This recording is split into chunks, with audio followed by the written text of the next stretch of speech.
Every club. Every day. The Global Sports Podcast Network. Hello everyone and welcome back to the Daily Ipswich. It is Tactics Tuesday today. My name's Richard Popple and I'm going to be joined by Rob Binns. Hello Rob. Hello mate, I'm sorry we've dragged you back in for the depressing episode of the week. We tried to keep the spirits as cheery as possible yesterday, but unfortunately I don't think we'll be able to do the same thing on today's episode as we're forced to go more in depth. That's all right. We've had a couple of days away from the result itself, so we've had some time to sort of recalibrate a little bit from a pretty disastrous result. Let's be perfectly honest about it. But today we're going to go through it in a bit more detail, nonetheless, to see where the game was indeed lost at Portman Road at the weekend. You and James obviously gave it a little bit of a reactionary pod yesterday, briefly. How are you feeling about it today? Is it kind of? I've seen from the town fans, there's a lot of people just saying, fundamentally it's just another defeat, right? But it feels pretty abject. Where the one fixture you have left was this one where you expect to win, essentially, and we've laid a real egg there. So how are you feeling about it overall? No, it's disappointing. There's no way of going about it. Like we were saying yesterday, it's one of the poorest results in probably since Maidstone in the Cup in terms of expectation to reality. We've had a lot of it the other way around, of going into games not expecting anything and then walking away with a win.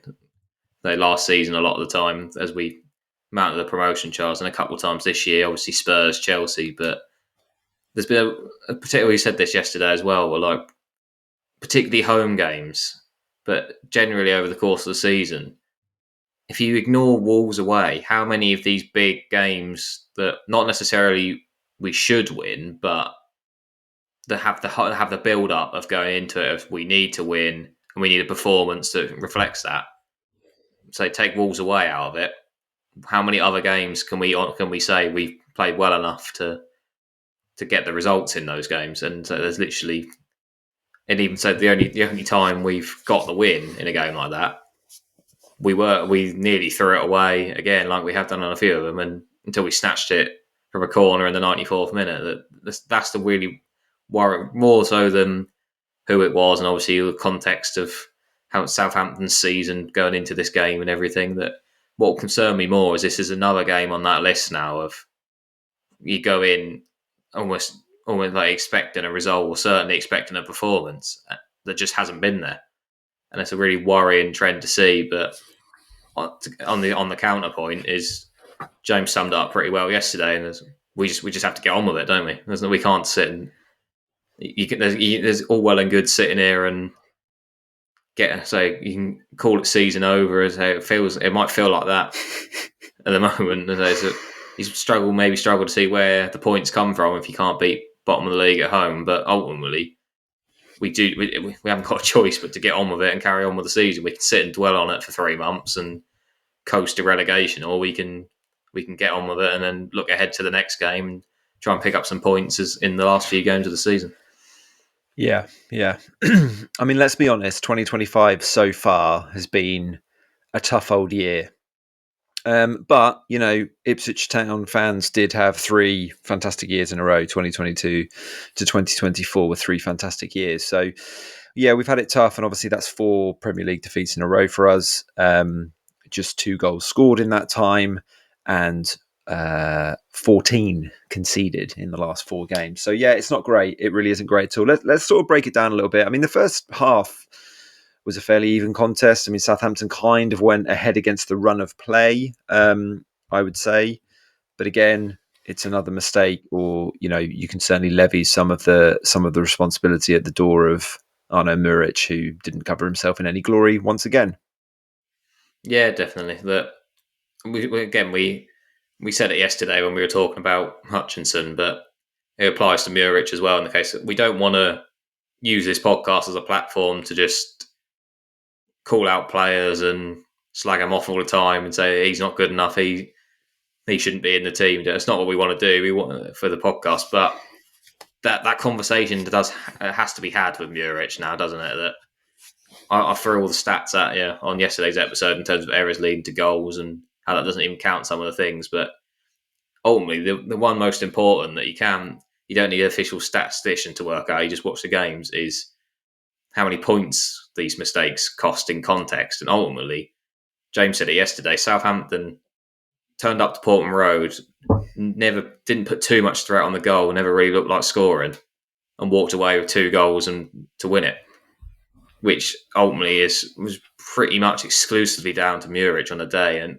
obviously his low confidence from previous errors is obviously a big factor in that. But I know we know Walton's injured. It's not like he's come back in, but it's getting his 2 mistakes. I mean, his 3 points dropped from those his low 2 confidence mistakes. is kind of it's kind of spreading into the team, though, isn't it? Because he comes back into the team, and you can immediately kind of see his body language. Just the whole thing around him just doesn't reek of a confident footballer, and it kind of hasn't really throughout the whole season. I think when he first, even going back to pre-season and stuff, he was kind of like pinging these passes into midfield and stuff, and you thought, oh wow, this is a Hladky kind of like, confident kind of keeper who's willing to kind of play these balls and stuff. This is what McKenna wants. And as the season's gone on, that has regressed hugely. His ability to kind of like be open to playing with his feet and stuff, with any confidence. And then obviously the saving and the shot stopping, which for somebody of his frame, you think, well, that should be a given, right? But technically he doesn't seem to be very good. He gets in the wrong position quite often. He's saving balls with his feet a lot, which I always think is a sign of a keeper who's not a great keeper, to be honest. They're just kind of like chucking their body around and kind of like getting away with it a little bit. And it's kind of a bit sad to see, because I think the confidence levels that he has is now spreading to the team. They don't really know what they've got behind them, really.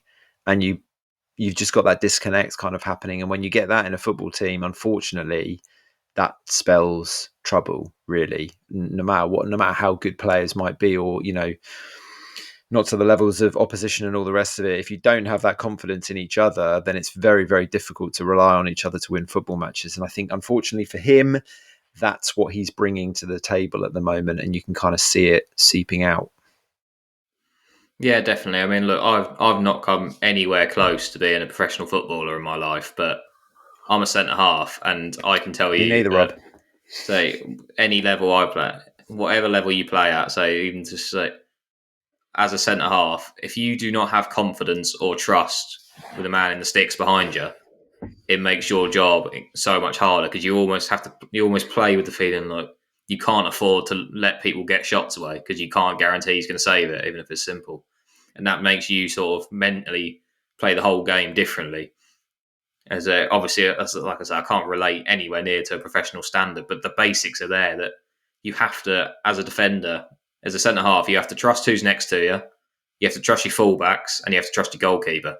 And if one of those things isn't there, which it clearly isn't with Muric being in goal, then it makes the game completely different in sort of how you line it up. And you say even little things like not passing the ball back, like you say, his distribution's not been there like it was back in pre-season and in the early few games of the season, that you almost feel like you have to exclude him from the game in fear of an error, which nobody wants, because it makes the job so much harder having to try and play the game like that. And it seems like action's been taken. We're going to cover deadline day in more detail on tomorrow's episode, but it looks like an action. We asked yesterday, is it time? Should that be the case? Or maybe Slicker comes in. It looks like that is going to happen, because it can't carry on like this. So say just purely because nothing to do with like we have to get him out because he's rubbish, but it's the confidence that's the problem. Because like you said, it does spread. Yeah. And that's if you're playing even one person in 11 low on confidence, regardless of the position, it can cause a problem. And when it's in as important of a role as a goalkeeper, it's an even bigger problem. So it's something that which I thought we'd be coming in today saying it's something we've got to deal with. We'll look at, I said the FA Cup's coming up with Slicker, do test him there, but say it looks like the club have taken further action with Alex Palmer. Look like he's coming in, but like I said, we'll discuss that in more depth tomorrow. What about the Slicker thing? Because obviously, I suppose because he took Muric out of the team about a month ago now, Christian Walton obviously came in, conceded a lot of goals in the last few games himself, but that's not obviously down to him. But we know he's kind of restricted in terms of like his playing out ability, and that is something McKenna wants.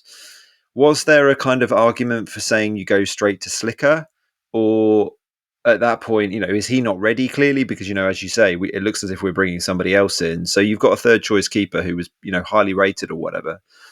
Now is the number 2, bearing in mind Walton's injured. Was there not an argument to bring him in, given the confidence levels of Muric and people in Muric was not even just the other players, the crowd? Like, everyone would have seen that team sheet and thought, oh my God, Muric is back in goal. And that's not having a go at him, but that's just the kind of feeling around a player. And I think when you've got that, you look at somebody like Raheem Sterling at Arsenal. No one's got any confidence in Raheem Sterling being a decent footballer anymore, right? So you create this kind of like energy about the place. And I think Muric, unfortunately, is that kind of scapegoat, I suppose, around our club at the moment. So do you think Slicker would have been an option potentially? I think I said yesterday, I think just because of the timing with it being FA Cup before our next league game, I think it would have worked out in terms of giving him a chance, because I think you could have quite easily thrown him in there against Coventry and just sort of sussed him out a bit more. Give it because Coventry they're on a good run of form as well. It's not going to be the same quality as a Premier League game, especially going to Villa Park in the week after. But if he puts a good account of himself, if he plays with confidence, as we said, this is the key thing we're missing in goal when Muric plays, that they give him that Coventry game as a warm up and then see how it goes. But he's obviously inexperienced. He's barely played in the time he's been there.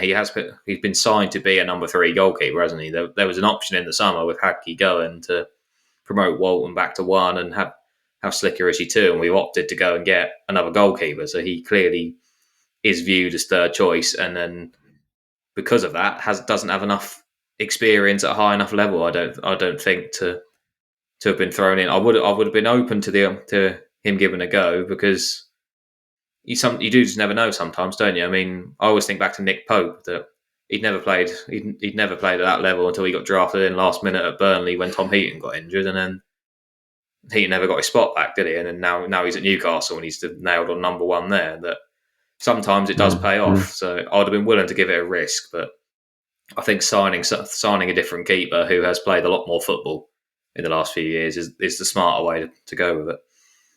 Yeah, it's really interesting. I suppose as well that would have killed off any confidence Muric would have had if all of a sudden he's demoted to kind of like third choice. That business we'll obviously review it at some point, but that business in the summer of Hladky going and him coming in, it looked a bit odd at the time, and it doesn't look like it's paying off at all. So yeah, we will review that at some point. All right, when we come back after a quick break, we will be talking about how we got back into the game after falling behind. Here at the Global Sports Podcast Network, we spent a lot of time selecting our delivery platform, and Zencastr came out the clear winner. With 4K video recording from your phone and AI editing that automatically removes all those ums and ahs, it's super easy to start a podcast that sounds great and is delivered efficiently. If you're ready to tell your story, check out the link in the show description to learn more about Zencastr.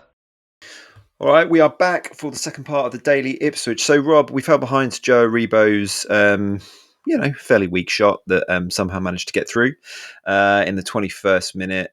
We kind of came back straight away into the game and were looking to put pressure on Southampton, and then obviously found ourselves an equalizer. How do you think overall we were sort of playing at that point midway through the first half, and the sort of reaction to going a goal down? I thought the reaction was good, but like I said, obviously the goal came against a run of play. Over the whole first half, I thought we actually played quite well, and I'd say it was a goalkeeping error, the reason why we didn't go in ahead as a reward for sort of that performance. But I said on the preview on Friday, you want to see a high intensity performance, you want to set the tempo of the game, you want to press from the front, and so the key to, I think, in that little spell we piled the pressure on, the 2 players who were doing that, trying to add a bit of pace to the game and build our attacks, were in Cisse and Broadhead. And so 2 players we both called for in the week to see from the start again, which we did. And I thought they both had really good games, and they were sort of the driving forces in that little spell we had after going behind, that sort of kept the intensity up, piled the pressure on, because we had chances. Delap had that one, a very awkward finish, as you falling over while sliding in at the same time to try and poke it in, that he almost converted that one, and he got his goal 5 minutes or so later. That we sort of There's not a coincidence as well. Obviously, we know the quality of Davis as well. It's not a coincidence that most of the threat came down that left-hand side as it normally does, but so particularly it's seen a little more emphasis on that left-hand side being back when Broadhead's in the team, because we spoke about it with Burgess before, haven't we? That Burgess playing makes Davis play a bit better because the relationship's already there. The same is with Broadhead. Like Davis and Broadhead have that. They've been such a key component down that left-hand side for years, and they both look better when the other one's playing there with them, particularly Davis. So if you put a Clark or somebody or Hutchinson over there, someone in front, it just doesn't work as well as it does when Nathan Broadhead's in the team. And that left-hand side was we kept doubling up. We caused a lot of problems, so the majority of the ball saw over there, and Ciso was lively as well. But it was the pace, and that was ultimately what I thought we struggled to keep up in the second half, particularly as the game went on. We just saw, as an attacking force, we slowly died down over the course of the second half, I thought, and as tired legs. And then there's that argument of the bench again that we thought had maybe been tackled in January, but in some ways it has, and in some ways it really hasn't. I mean, the midfield that we've mentioned after every single week, Cajuste off. He lasted a bit longer this week. He got to about 77, 78 minutes, but still had to come off, and we don't have a direct replacement. And then how much threat do we really provide in the last 10 minutes of that game? Before eventually conceding again. There's still a lot of question marks with the bench that we say, like I said, we look strong when we can play at a high pace, and we just can't hold that for 60 minutes or any more than about 60 minutes or so. But that was the key in that spell where we were on top and got the goal back that we couldn't replicate. Yeah. Yeah, and you say about the bench, it's and the fact that the attacking threat kind of like dissipated as the game went on. That's our season. That's our season in a nutshell, really.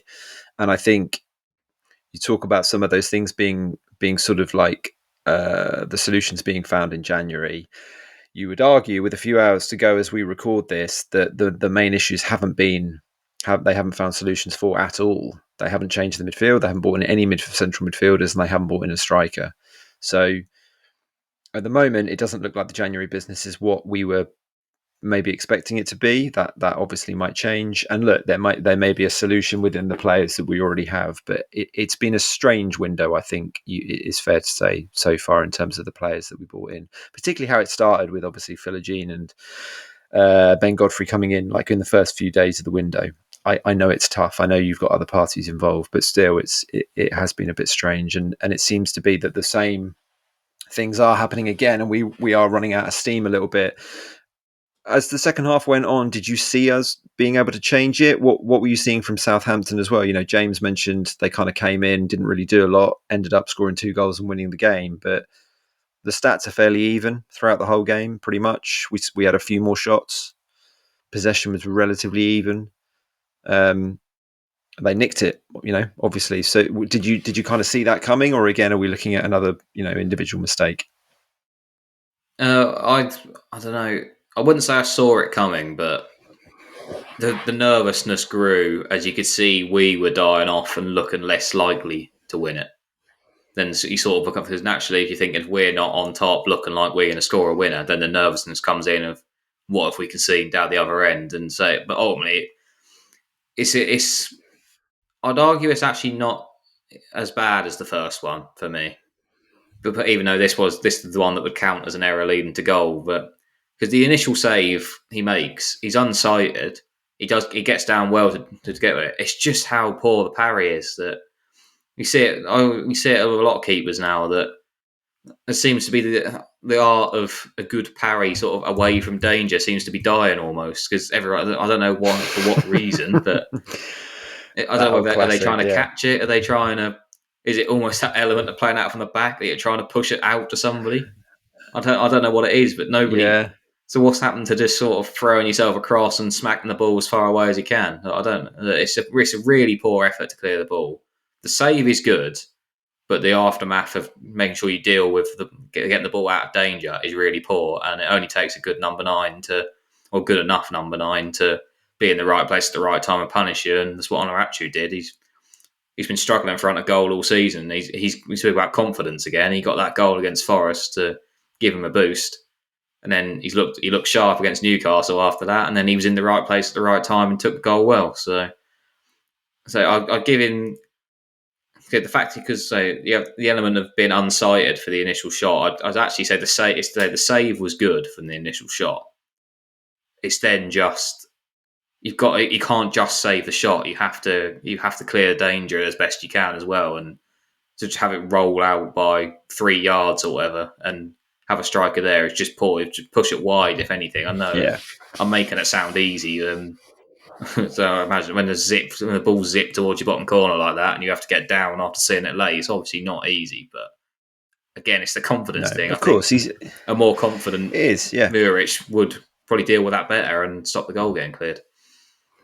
Yeah, I think you're absolutely right. Of course, he's not meaning to do that. He's not meaning to push it back into play and stuff. But there's a technical thing, I still think, around him. I think he's never in the right. He doesn't seem to be in the right position quite often for these kind of like saves, particularly low down. He's obviously a big guy, so it's obviously harder for him to kind of like get into those positions anyway.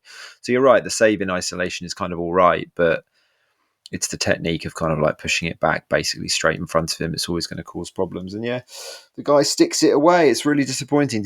Was there any kind of hope that we'd snatch an equalizer? Was there any kind of like response from us in terms of that you saw, the players coming off the bench?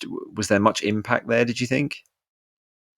Not massively, if I'm being honest. So when you said about had the hope being there, the hope was almost there more because you think back to Sarmiento and Morsey at the St Mary's at the start of the year that we have previous against Southampton. So, and you know what their defence is like. They might well hand you a chance on a plate. Like you might think, oh, we're giving up here. And then suddenly, Hutchinson or someone might close down the striker, or the centre half even, and he'll pass it straight to the lap or something. Just out of panic that they have got those mistakes in them. But it wasn't like we were banging down the door and forcing an equaliser. It felt like it was going to take a mistake or a bit of brilliance, and we don't seem to have that little bit of brilliance in us.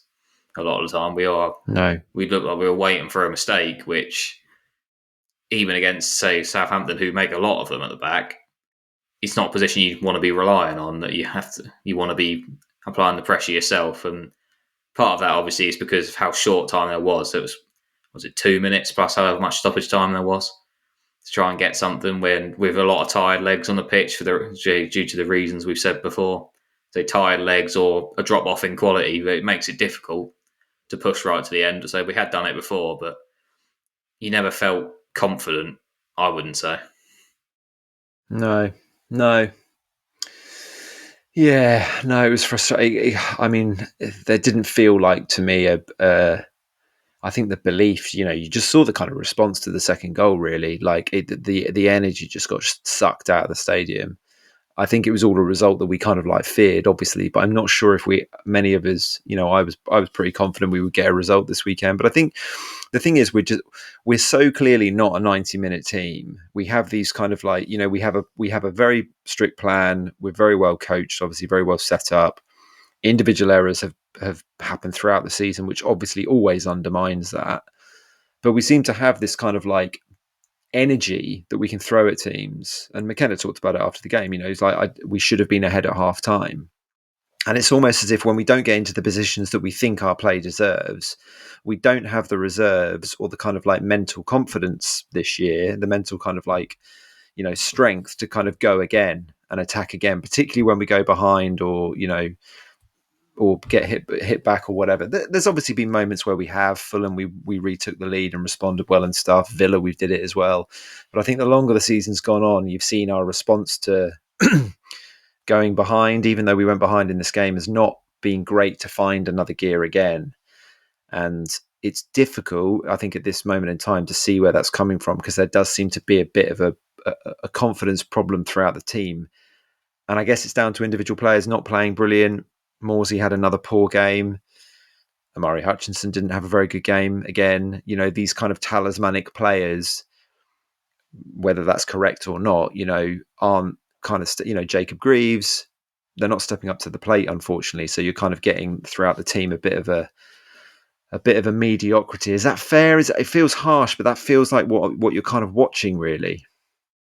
Yeah, no, I'd agree. I mean, two of the players you picked out there, I said I didn't want to see in the starting lineup coming into it, and I know for the sort of the which fear, is bonkers, right? You think at the start of the season they are the two players that we would hang our hats on.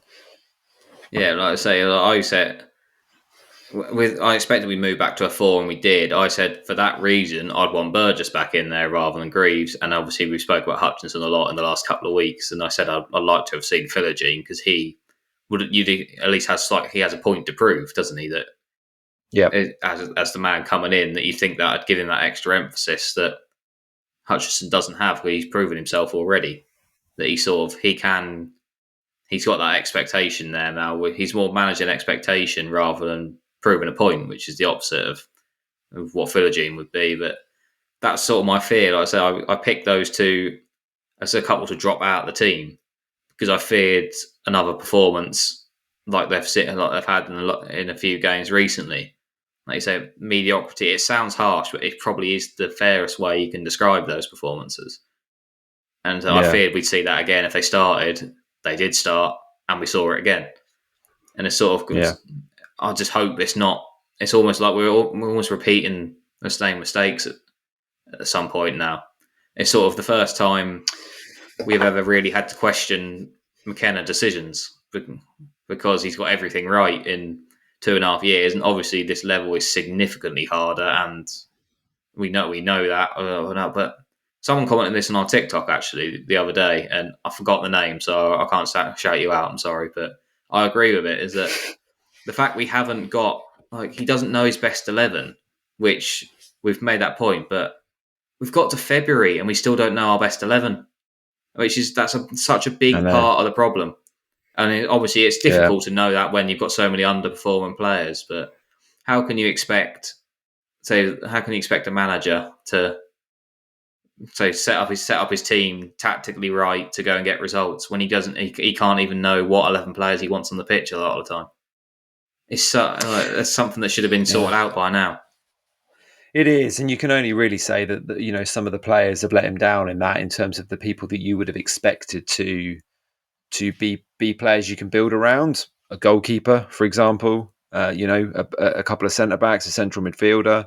Delap's done that job, in the sense of he's been that totemic kind of striker for us. But a lot of those players down that spine have not done that. O'Shea, you could argue, kind of has, and made himself, a regular starter. But even that, I know I'm not his biggest fan, but even that, I think that's down more to kind of, at least he puts in consistent kind of effort for 90 minutes in a game, and he's not making those really silly kind of mistakes that some of the other guys have made. And again, it's not pulling people out. It's just more of a sense of when a ship is kind of really sort of rocking, which we really are at the moment, this could go one of two ways. We can get galvanized and pick up a couple of points and give ourselves another burst for the final part of the season, or we can start to sink without a trace. If we lose another 3 or 4 in a row, then we're probably gone, So we're at that point in the season now. I thought we all thought that maybe before the Southampton game, but given the fixtures that we'd lost, you can kind of write them off anyway. This is very much a kind of where's the club at? Where are we? Where can the staff kind of galvanize them? And it'll be interesting to see if they can. But anyway, look, we'll take one more quick break, and then we'll come back and pick the bones of any other business. This podcast is brought to you by the Global Sports Podcast Network. The Global Sports Podcast Network is changing the face of football podcasting with dedicated daily content for every Premier League team, women's football, fantasy football, and a daily Premier League wrap-up broadcasted in 5 different languages. It's your one-stop shop for your daily football fix, and you can find all podcasts on the GSBN network on all your usual streaming platforms. Global Sports Podcast Network. Every club, every day. Rob, let me ask you a question. Go back to one of the players that we were talking about a little bit earlier. Why has McKenna, do you think, been so reticent to take Hutchinson out of the team, just even for a game? I don't know. I think it's because the only thing I can think is because we've seen the quality there before, and I'd go back to a point I made earlier on that about sometimes games need a mistake or a bit of magic. We don't look very capable of producing bits of magic, but someone who can on his day is Hutchinson. You almost feel like you need to have him in the team because just in case, because when he clicks, he can effectively win a game on his own. We saw that, well, certainly get results on his. I mean, I know we obviously go back to the whole game as the prime example, but how many other players, even now with all the signings we've made in our squad, could you see wrapping two in from outside the box like that to get us a point in a game like that? That he has got that, but to counter that point, that if he's not showing it on a consistent time in a row, and more so when he looks tired, give him a break. Yeah, it's not so much starting, but he played 90 minutes, and he's looked so tired for the last couple of games. And I know we're saying the options off the bench aren't 100%, but you do have to question it. We talk about that front three behind Delap. We had Broadhead, I thought, had a really good game, and Ciso played well as well. It looked very sharp. Hutchinson went off a bit. Who played 90 minutes out of those three? Yeah, I know. Yeah. That's where my question mark is. But look, like I said, I know it's tough for McKenna. Like I say, of course, like you say, if you look at that 11, how many players are nailed on when you say in your Ipswich best 11 this season? You're probably at 6 or less, aren't you? In terms of nailed on, must start every week. And that's the big problem he's got. That's what you said earlier. You know, he's not. He's in February and hasn't found his starting 11. And you're right. Any fan would find it very difficult to say this is my starting 11. I would say that there's been a few. I mean, we've obviously had quite a lot of injuries where players have come in for a couple of games, picked up something, and then they've missed like 2 or 3 games. It's been a bit bitty. The whole season has been a bit bitty. But that's kind of part and parcel of football, isn't it? I think, Calvin Phillips should be playing. It's an indictment on him more than anyone that he's not. But he should be. If we've talked about this, but he should be in that Ipswich team. It's kind of incredible that he's not managed to do that. I think the Hutchinson thing, you kind of nailed it there. You know, like he is one of the players that we have that has proven, albeit in the Championship for the most part, has proven that he can come up with those moments of real quality, and he's done it 2 or 3 times in the Premier League as well. Now, of course, the expectation level is really high with him from the fan base because of what he did last year, because of his quality and stuff. But for me, when we need a spark off the bench and we need a spark at the 60-minute mark, he's the perfect player for that. And you've now brought in Philogene, who's playing in his position as well. Why don't you start Philogene for a couple of weeks? Start him for 60 minutes, let him run himself ragged, trying to prove a point, trying to get that first, staying in the side of Webber. And then Hutchinson comes back in and has to earn those minutes again. And also gives him perhaps the opportunity to just absolutely bomb it for 30 minutes and do what he does so well, especially at a time in games where we offer so little threat. I think he would be more effective against those tiring defenders. Because even though he is quick, he is tricky, there's plenty of quicker and trickier wingers in the league than Omari Hutchinson, to be perfectly honest. So it's not as if the defenders are coming up against something that's kind of out of the ordinary, you know what I mean? So I think for him, it makes perfect sense that he would come into games a little bit later, certainly at this point where he's not in form. But McKenna, and I'm this is not critical, but he seems to have a slight blind spot when it comes to him at the moment. And I think it'd be interesting to see him come into the game later and see what impact he can have then. Yeah, I think the competition will be good as well, because obviously we've questioned the plan over the course of the January window, but ultimately, obviously, Hutchinson swaps between the number 10 and the right hand side, and we brought in 2 players there who you could very feasibly start over him in each position, which then like you said, it has to get us back to that argument of we said he's struggling with expectation, but so he doesn't have that point to prove at the moment, like these 2 do by coming in. But if they come in the team and become the first choice in those positions, then he's got that point to prove again. So I think that will honestly make a difference, but it can only make a difference if it is a competition. If he can play poorly and start and play 90 minutes the next game anyway, then that competition isn't there. He doesn't have to go and prove himself and maintain that starting spot if he's guaranteed it anyway. So it has to go both ways. But I really do think the sign is made. I think having that element of competition there, I do, because he certainly has got another gear to hit this season. I do think this very much could be a push to get him into that next gear we need. And then And the same for Encisa and Philogene as well. If they're, the best case scenario is to have all three playing well and make that a really tough choice for McKenna to make every week. Like, if we have three of them playing well because they're battling to keep in the team ahead of the other two, then that's only going to end well for us. Yeah.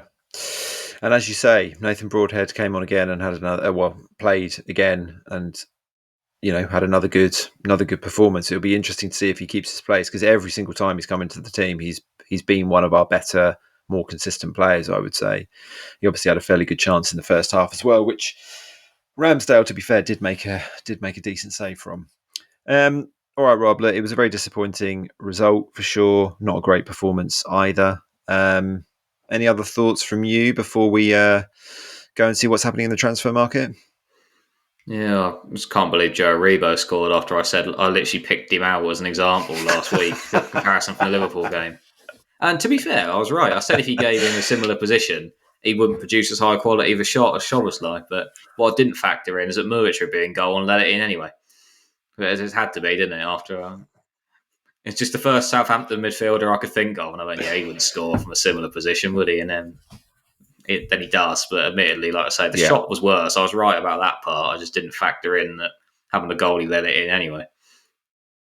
No. Yeah, not great. The North Stand haven't seen many goals in front of it this year, have they? No. Well, to be fair, neither end has seen many goals in front of it at Portman Road this year, except for the opposition. No, but I was just thinking, how many goals have we scored in the second half at home? Really, not many. No. Well, how long ago someone brought a stat in, a few weeks ago now, that we'd scored 5 goals 70 minutes onwards in games. And can you think of one we have added to that tally since then? Yeah, was it? So I can't remember how many weeks ago that was, but have we got another one since? Which is, again, the last goal we scored in the... Greaves, obviously, in injury time at Liverpool. Oh, yeah, of course. I can't count it as consolation, can we? No, probably not. All right. Anyway, look, we're going to be back tomorrow, everyone, for a wrap-up of the January transfer window. We know that Ipswich are pretty close to confirming some business, which we, from following the weekend, we thought could happen. There's a few hours left as we're recording to see if there's any other business done. I mean, McKenna was expecting it to be pretty quiet. We've obviously brought in three players to this point confirmed. So we've already brought in 3. Whether there's another one snuck in at the end, we're not too sure. We obviously still don't have that striker that everyone was thinking that we were going to get. So at the moment, we're relying on running Delap into the ground and hoping that George Hurst doesn't pick up an injury. But that seems like a long shot, unfortunately. So yeah, we'll wait and see. Rob, thank you for your thoughts. Yeah, no worries. Happy to give them. Good. As always. Lovely stuff. All right. Thanks everyone for listening, and we will see you tomorrow for a wrap up of the transfer news. Every club. Every day. The Global Sports Podcast Network.